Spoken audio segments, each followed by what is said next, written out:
Steph, Dan Wecke with the Los Angeles Times.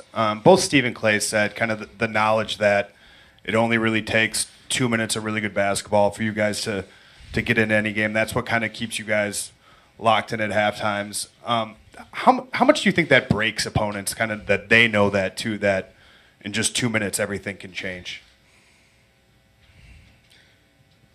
I think most of the situation, how they came out in the first 6 minutes, first quarter, was a testament to that kind of mindset, knowing they had to give us their best punch early, and if we could just withstand it.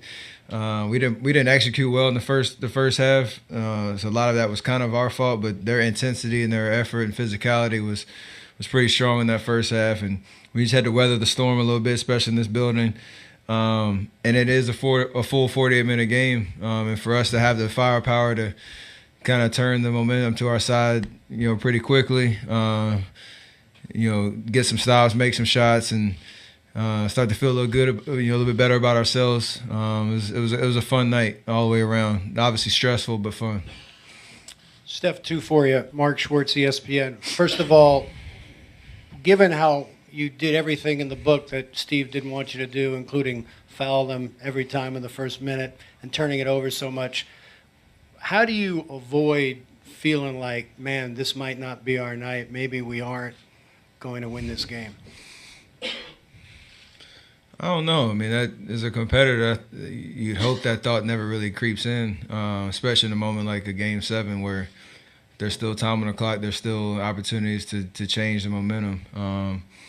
And I think it was like I said, I think after the game, there's a calmness at halftime in the locker room because we knew how bad we were playing. Looked up, we were down 10 or whatever, 11, and knew that we had been in a situation before, obviously not in this building, but where we could really just lock back in, get some stops, and like I said, just change the momentum to our side. So I think it was just a level of experience and just maturity from our group that helped us get through tonight's game is brought. And given how poorly you were playing, what is it that makes you most proud of tonight?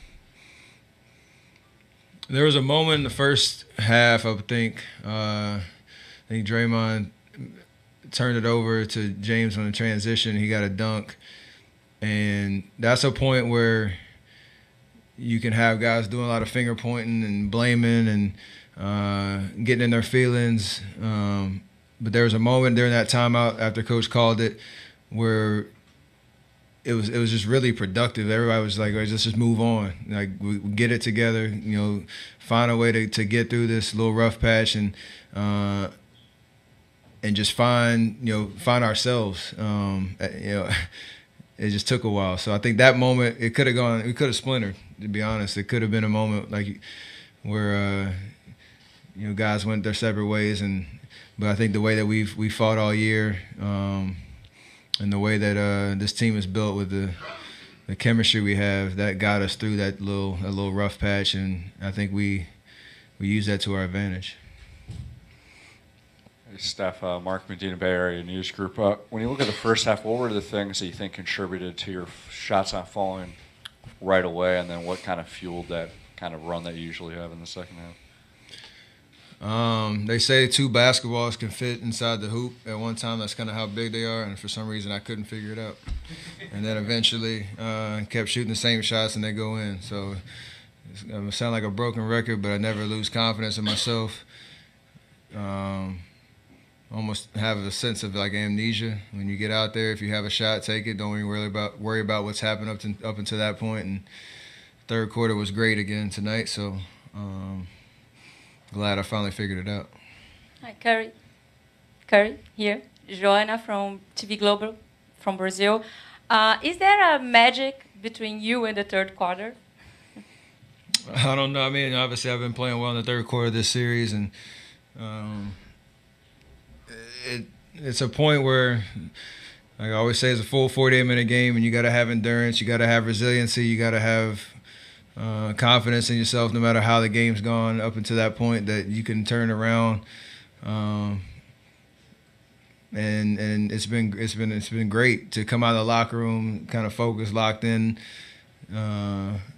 make some shots, get some stops, and just have fun.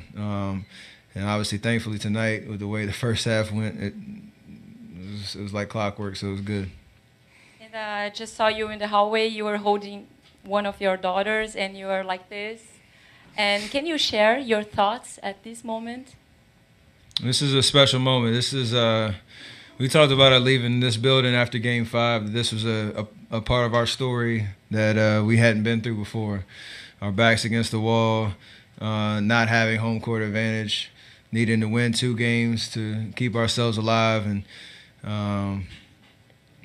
this is a true testament to how hard it is to get to the finals, how hard it is to have a chance to play for a championship, and I think as well a testament to how great Houston is as a team, and the fight that they put up this whole series to try to take us out of our game, and to really, really challenge us all the way down to the fourth quarter of a Game 7. And there's a lot of just built-up anxiety, I guess, about this moment. And when you walk off the court with a win and get this fancy hat, it's a good feeling. So we had to work for it, and you got to appreciate the moment.